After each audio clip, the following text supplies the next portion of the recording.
नमस्कार मित्रांनो, शेतकरी ब्लॉगमध्ये आपलं स्वागत आहे। तर पाहू शकता तुम्ही आपण मकी मोडून ठेवलेले आहे आणि परत कापायचं काम चालू आहे।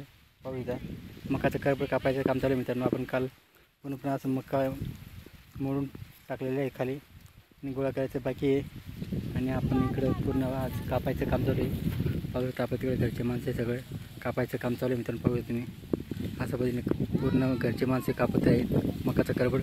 एवढंच बाकी राहिलेलं कापायचं, तर एवढं पट बाकी आहे कापायचं आणि मेन आपला बैलांसाठी चारा आहे मित्रांनो, म्हणून आपल्याला कापावं लागणार आहे। जेणेकरून आपला बैलांना चारा लागतो म्हणून मकाचा करपड हा आपण कापून पूर्ण एवढा पट आहे पूर्ण कापलं गेलेलं आहे। सकाळी आपण सकाळी आलो आहे आणि सकाळी आल्यानंतर जे आपण काल होतं ते कालचं काम पूर्ण केलेलं आहे। ते मका आहे, ते मका आपण कालच आपण सर्व काही आपण मका मोडून घेतले आहे कालच। आणि हा मका पाहू शकता तुम्ही, मकाची क्वालिटी